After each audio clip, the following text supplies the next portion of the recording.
నరేందర్ రెడ్డికి ఓటేయండి అని నేను అడుగుతున్నా. ఇదే కాదు, స్వయం సహాయక సంఘాలు మా సీతకి ఇక్కడనే ఉన్నది, మా సోదరిమాన్లు ఇక్కడనే ఉన్నారు.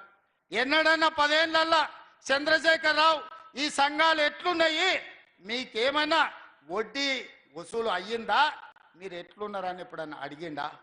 ఇవాళ సీతకు వచ్చిన తర్వాత సంఘాల గౌరవం పెరిగిందా లేదా మీరు ఒక్కసారి ఆలోచన చేయండి.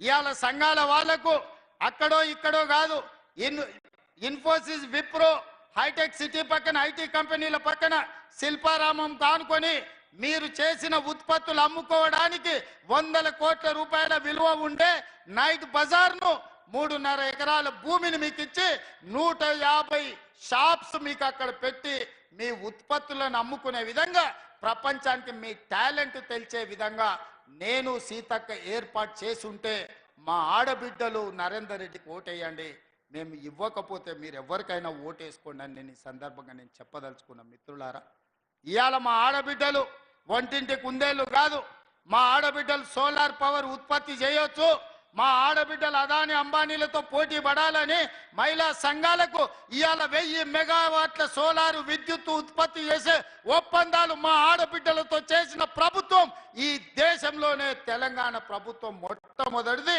ఈరోజు కోటీశ్వర్లను మా ఆడబిడ్డల్ని సోలార్ పవర్ అగ్రిమెంట్లు చేసింది మేము.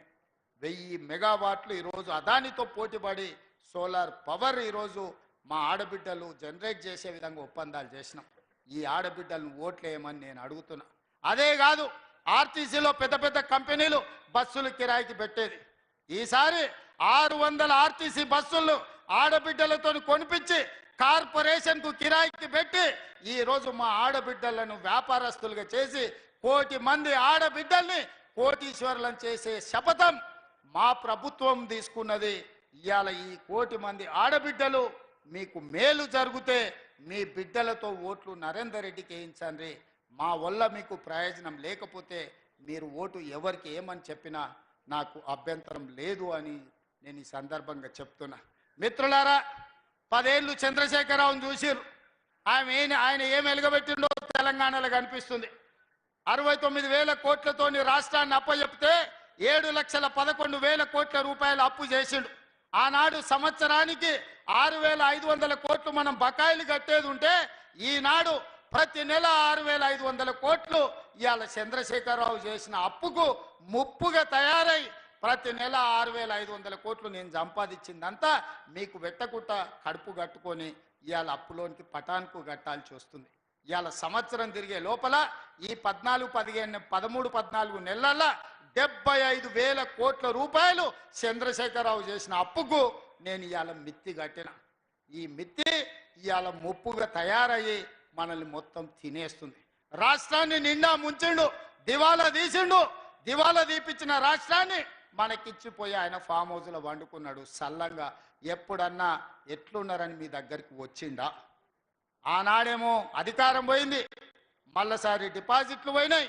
ఈ ఎన్నికల అభ్యర్థి లేడు, ఎన్నికల్లో పోటీ చేయనోడు, ఎన్నికల్లో అభ్యర్థి దొరకనోడు ఇవాళ కాంగ్రెస్ పార్టీని ఓడగొట్ట అంటారు. కాంగ్రెస్ పార్టీని ఓడగొట్టమంటే బీజేపీని గెలిపించమనే కదా. కొట్లాడుతుంటే నా కాలు పట్టి ఆయన గుంజిండంటే నా ఎదురుగుండోకి సాయం చేసినట్టే కదా. ఇవాళ కొట్లాటలా మోడీ మీద కలబడి మా రాష్ట్రానికి మెట్రో రైలు ఎందుకు ఇవ్వవు, మాకు మూసీ నది ప్రక్షాళనకు నిధులు ఎందుకు ఇవ్వవు, మాకు రీజనల్ రింగ్ రోడ్ ఎందుకు ఇవ్వవు, మా పాలమూరు రంగారెడ్డి ఎత్తిపోతలకు జాతీయ హోదా ఎందుకు ఇవ్వవు, మా సమ్మక్క సారలమ్మకు నీళ్లు ఎందుకు కేటాయించవు, మా సీతారామ ప్రాజెక్టుకు నీళ్ల కేటాయింపులలో ఎందుకు అన్యాయం చేస్తున్నావు అని మోడీతో నేను కొట్లాడుతుంటే చంద్రశేఖరరావు సందట్లో సడేమియలాక నా కాలు పట్టి గుంజుతున్నాడు, నా అంగి పట్టి లాగుతున్నాడు. ఎవరి కోసమే? మోడీ కోసం కాదా? ఇవాళ గూడు పుటాని చేసి మోడీ కేసీఆర్ ఒక్కటై ఈరోజు మన ప్రభుత్వాన్ని ఇబ్బందుల పాలు చెయ్యాలని చూస్తున్నాడు. ఇవాళ నేను ఒక్క మాట అడగదలుచుకున్నా. మా బీసీ సోదరుల చదువుకున్నారు, చైతన్యం వచ్చింది, మీ వాటా మీ కోట మీరు అడుగుతున్నారు. 100 ఏళ్లల్లా 1931లో తెల్లదొరలు ఉన్నప్పుడు కులగణన జరిగితే 2025 సంవత్సరం వరకు దాదాపుగా 96-97 ఏళ్లల్లా ఎన్నడన్నా మీ కులగణన జరిగిందా ఈ దేశంలో? బీసీనని పెద్ద బీసీనని చెప్పుకునే మోడీ గారు 12 ఏళ్ళైంది ప్రధానమంత్రి, మీ బీసీ లెక్కలు తేల్చిండా అని నేను అడుగుతున్నా.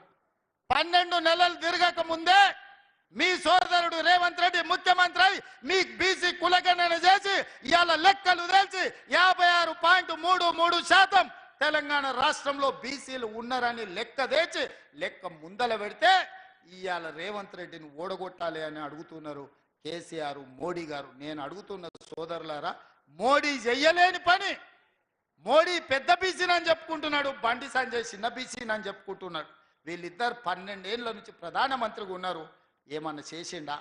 కానీ 12 నెలల్లో మీ లెక్క తేల్చి రాహుల్ గాంధీ గారి మాట మీద బీసీ కులగణన నేను చేస్తే ఇవాళ నన్ను ఓడగొట్టమంటున్నాను. ఒకవేళ ఈ ఎన్నికల్లో అనుకోని తప్పిదం ఏదైనా జరిగితే బీసీ కులగణన చేసినందుకే రేవంత్ రెడ్డిని ఓడించిండ్రంటే అది మీకు నష్టమా లాభమా? మా బీసీ సోదరులను నేను ఈరోజు ఆలోచన చేయమని నేను అడుగుతున్నా. నేను మీకోసం కొట్లాడుతున్నా, నేను మీకోసం పనిచేస్తున్నా. నరేందర్ రెడ్డి గెలిచినా ఓడినా ఎమ్మెల్యేలల్లా ప్రభుత్వానికి వచ్చే ప్రమాదం లేదు. కానీ ఈ ప్రభుత్వం చేసిన నిర్ణయాలు ఈరోజు బీసీ కులగణన నరేందర్ రెడ్డి ఓడితే చేసింది తప్పని తప్పుడు ప్రచారం బీజేపీ వాళ్ళు బీఆర్ఎస్ వాళ్ళు చెయ్యరా? మీరు ఒక్కసారి ఆలోచన చెయ్యండి. ఇవాళ ఎస్సీ కేటగరైజేషన్ 30 ఏళ్ళ నుంచి మీరు కొట్లాడుతున్నారు. కృష్ణ మాదిగ పోయి మోడీని కౌగిలించుకున్నాడు, మోడేమో కృష్ణ మాదిగకు ముద్దు పెట్టిండు. సంతోషం, మన కృష్ణానికే పెట్టిండు ముద్దు. కానీ చట్టం ఎందుకు పార్లమెంట్లో పెడతలేడే కేటగరైజేషన్ మీద? సుప్రీంకోర్టు చెప్పింది కదా. మోడీ గారికి నిజంగానే ఈ ఎస్సీ కేటగరైజేషన్ మీద ప్రేమ ఉంటే, దళితుల పట్ల ఆపేక్ష ఉంటే, దళితులకు మేలు జరగాలనుకుంటే నరేంద్ర మోడీ గారు పార్లమెంటులో బిల్లు పెట్టి ఎస్సీ కేటగరైజేషన్ ని చట్టబద్ధత ఎందుకు చేస్తలేడు? ఇవాళ ఎందుకు అడుగుతలేడు కృష్ణ మాదిగ గారు, కిషన్ రెడ్డి గారు అని నేను అడుగుతున్నా. ఇవాళ నేను ఎన్ని ఆటుపోట్లను ఎదుర్కొని షమీం అఖ్తర్ కమిషన్ వేసి ఎస్సీ కులాల కేటగరైజేషన్ మీద నివేదిక తీసుకొచ్చి ఈ రోజు ఎస్సీ కేటగరైజేషన్ చేసి మీ ముందు నిలబడ్డా. కేటగరైజేషన్ చేసినందుకు ఇవాళ మీరు నన్ను శిక్షించదలుచుకున్నారా? వీళ్ళ మాటలు నమ్మి అని చెప్పి నేను ఎస్సీ సోదరులను అడగదలుచుకున్నా. దశాబ్దాల కొద్దీ పరిష్కారం కాబడని ఈ శాశ్వతంగా సమస్య, జటిల సమస్యగా ఉన్న బీసీ కులగణన ఎస్సీ కేటగరైజేషన్ ఈ రోజు 12 నెలలు తిరిగే లోపల పరిష్కరించిన నాకు ఓటేస్తారా? మిమ్మల్ని 12 ఏళ్ళ నుంచి మోసం చేసిన బీజేపీలకు ఓటేస్తారా? మీరు ఒక్కసారి ఆలోచన చేసి నిర్ణయం తీసుకోండి అని నేను అడుగుతున్న సోదరులారా. బండి సంజయ్ గారు అడుగుతున్నారు, కేసీఆర్ కేటీఆర్ ఎందుకు అరెస్ట్